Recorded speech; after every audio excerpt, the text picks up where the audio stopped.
같이 기도함으로 새벽기도 시작하겠습니다. 하나님 아버지 감사합니다.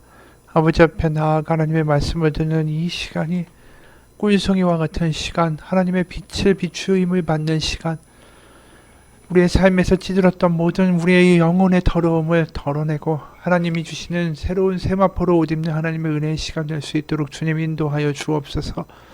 예수님 이름 받들어 기도합니다. 아멘. 오늘은 욥기 36장 1절에서 25절입니다. 욥기 36장 1절에서 25절입니다.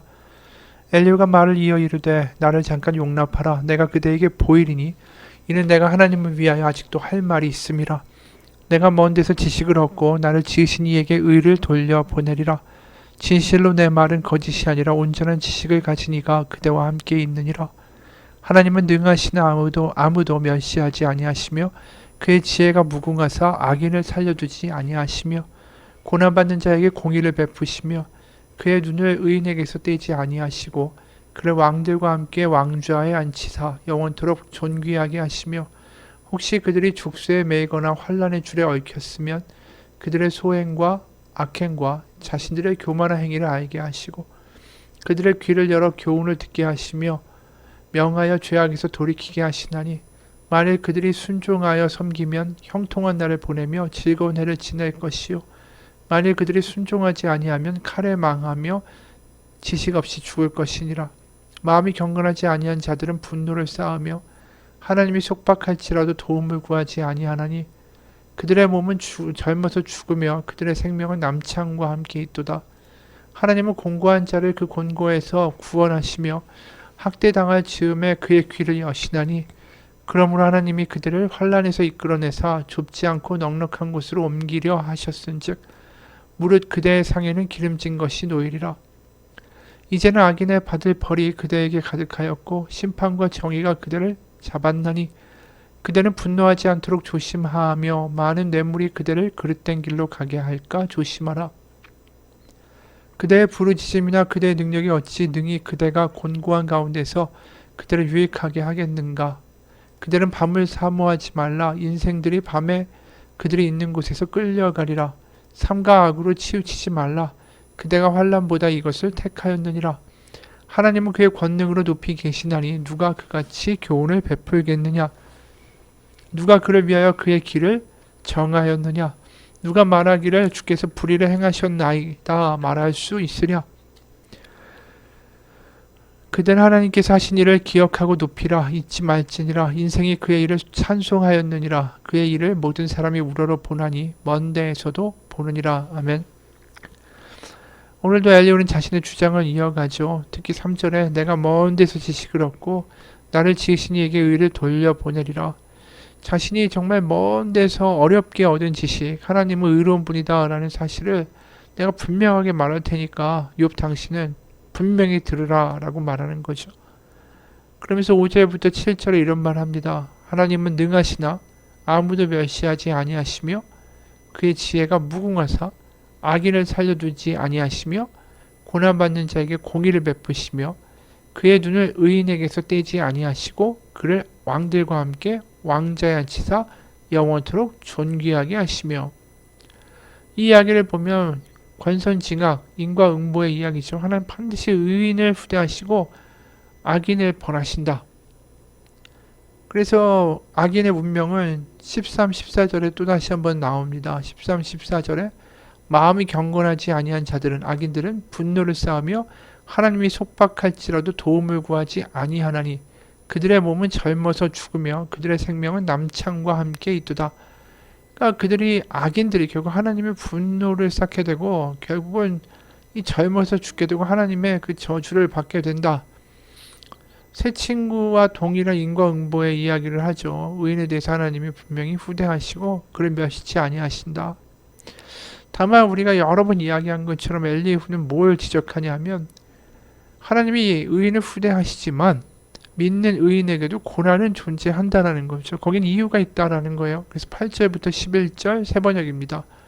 8절에서 11절 세 번역. 그러나 의로운 사람이라도 하나님께 복종하지 않으면 쇠사슬에 묶이게 하시고 고통의 줄에 얽매여서 벗어나지 못하게 하십니다.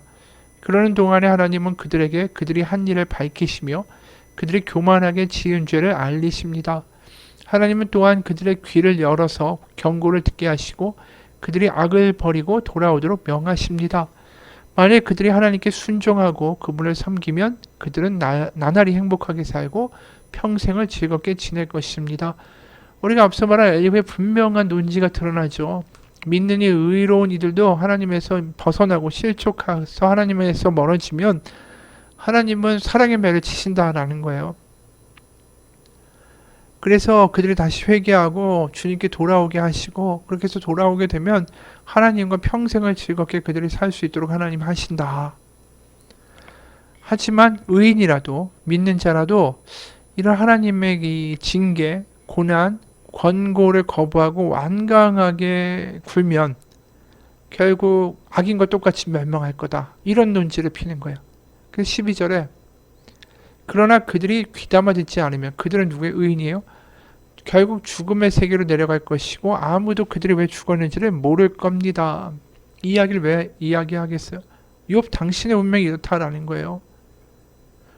하나님이 분명히 믿는 자들을 선한 길로 인도하시려고 실족한 자를 다시 회복시키시려고 고난 주셨는데 거기다 대고 하나님 왜 무죄한 사람을 때리시고 왜 숨도 못 쉴 정도로 나를 괴롭게 하고 하나님은 공의로운 하나님이 맞냐라고 따지는 당신은 완고한 자라는 거죠.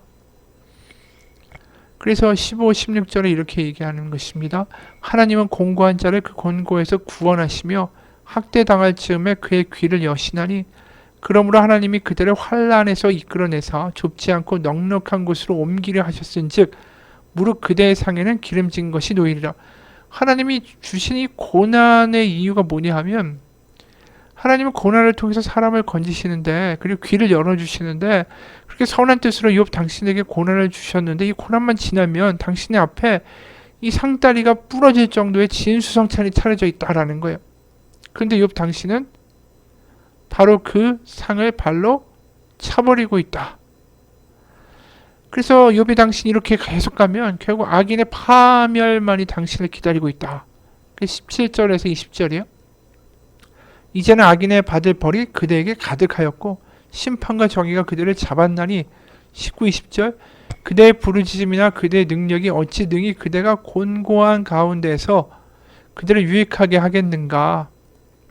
그대는 밤을 사모하지 말라. 인생들이 밤에 그들이 있는 곳에서 끌려가리라. 당신의 운명은 이제 저주라는 거. 이런 식으로 가면 그러니까 돌이켜야 된다. 하나님이 주신 고난도 다 자신을 위해서 주시는 것이다라고 인정해야 된다. 그래서 21절부터 24절이에요. 21절에서 24절 삼가 악으로 치우치지 말라. 그대가 환난보다 이것을 택하였느니라. 하나님은 그의 권능으로 높이 계시나니 누가 그같이 교훈을 베풀겠느냐. 지금 너에게 교훈을 주고 계시다. 누가 그를 위하여 그의 길을 정하였느냐. 누가 말하기를 주께서 불의를 행하셨나이다 할 수 있으랴. 너처럼 하나님 불의하다라고 말하는 거 이거 악인의 짓이다라는 거죠. 그대는 하나님 24절 하나님께서 하신 일을 기억하고 높이라. 이 고난당하고 있는 가운데 이것이 하나님의 의가 드러나고 나를 의의 길로 인도하려는 하나님의 선한 뜻이다라고 찬양하라고 높이라고 이야기하면서 이 엘리후가 욥을 질타하는 거예요.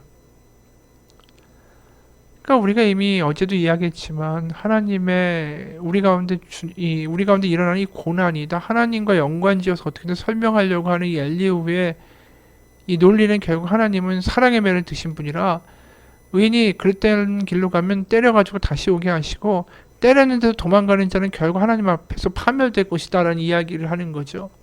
그러니까 고난은 하나님의 사랑의 매라고 주장하고 있는 거예요. 근데 하지만 우리가 신약에서도 보듯이 고난을 당하는 이유가 사랑의 매라고밖에 설명할 수 없다라는 건 말이 안 되죠.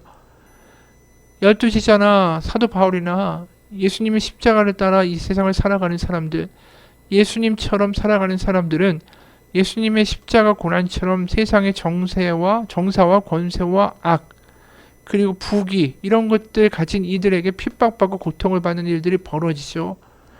근데 그 사람들이 당하는 사도 바울과 12제자의 고난이 하나님의 사랑의 배라고 말한다는 것만큼 어이없고 잔인하고 이 말도 안 되는 이야기가 없는 거죠.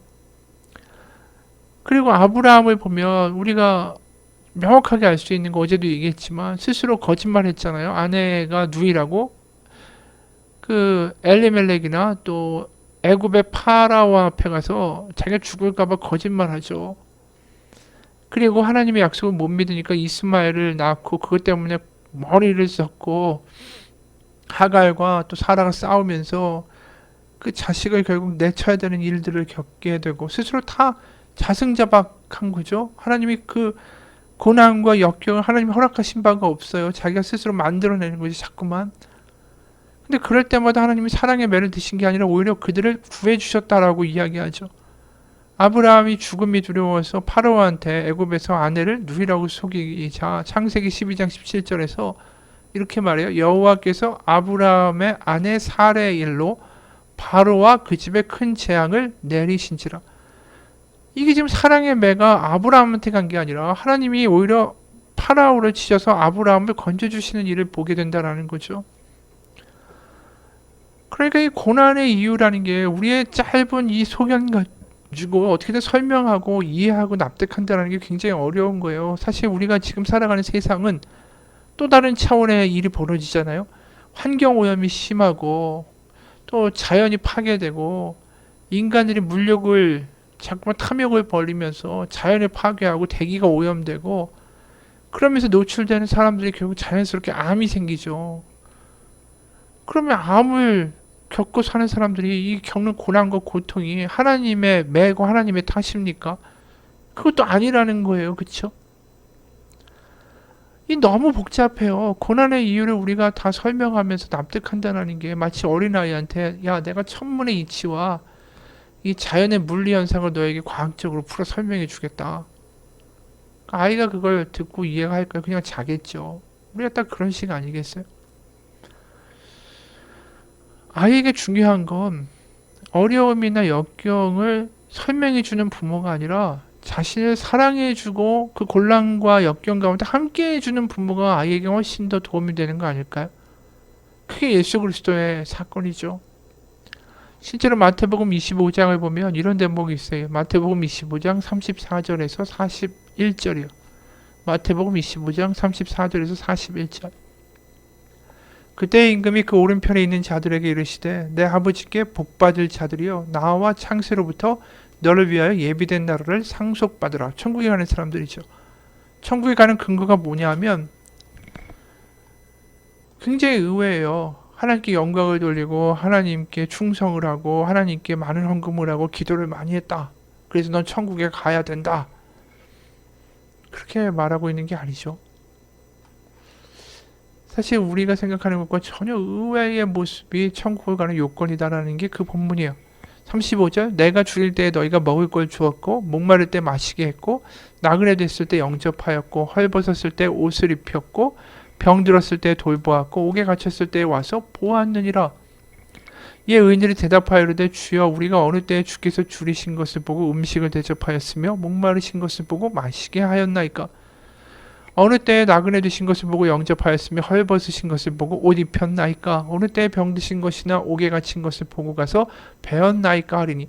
분명히 예수님이 이러실 수가 없는 거죠. 예수님 분명히 승천하고 부활하셔가지고 하늘나라에 계신데 하나님 보좌 우편에 계신데 언제 자신들이 예수님이 나그네 되고 헐벗고 목마르고 병들고 옥에 갇혔을 때 가서 돌보는 기회가 있었습니까? 물을 때 40절에 임금이 대답하여 이르되 내가 진실로 너에게 이르노니 너희가 여기 내 형제 중에 지극히 작은 자 하나에게 한 것이고 내게 한 것이니라 하시고 또 왼편에 있는 자들에게 이르시되 저주를 받은 자들아 나를 떠나 마귀와 그 사자들을 위하여 예비된 영원한 불에 들어가라.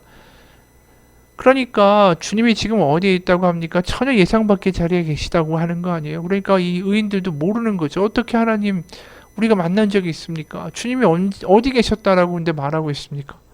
바로 줄이고 목마르고 헐벗고 나그네 되고 병들고 옥에 갇힌 이들, 바로 그들이 나다. 바로 그 자리에 내가 있다. 바로 그들에게 베푼 게 나에게 한 것이다. 여기서 어려운 사람들 돕자라는 도덕적인 이야기를 하고자 하는 게 아니에요. 지금 부활 승천하신 예수님이 어느 곳에 계신가를 이야기하고 싶어 하는 거죠. 지금 고난의 모든 근거가 되는 병과 배고픔과 목마름과 헐벗음과 뭐 이런 것들을 하나님의 능력으로 싹 다 없애준다고 하시는 게 아니라 그건 세상에 끝날까지 있을 터인데 내가 그렇게 힘들어하는 이들 가운데 내가 함께 있다라는 거죠. 지금 그들의 고통 가운데 내가 똑같이 참여하고 있고, 그들의 배고픔을 내가 느끼고 있고, 그들의 병의 고통을 내가 느끼고 있고, 그들의 헐벗은과 목마름을 내가 경험하고 있고, 내가 알고 있다. 내가 그들과 함께 있다. 그게 마태복음 25장에 나와 있는 복음의 이야기예요. 아까 얘기했죠. 아이에게 이 고난의 이유를 근사한 용어와 물리학과 자연의 어떤 논문과 같은 이야기로 설명해 주는 부모가 좋은 게 아니라, 그 고난 가운데 같이 아파해주고 같이 밤을 새주는 그 부모가 그 아이에게는 정말 하나님의 복음되고 기쁨되고 능력되는 거 아니겠어요? 어떤 분이 편지 한 통을 받았어요. 그 편지에는 어린 시절에 자기가 고아원에 맡긴 딸을 찾아달라는 내용이었어요. 수소문 끝에 시각장애인 그 여인을 찾게 되고, 이 여인은 엄마를 만나기를 거부했는데 어렵게 설득해서 모녀 상봉의 자리를 마련했습니다.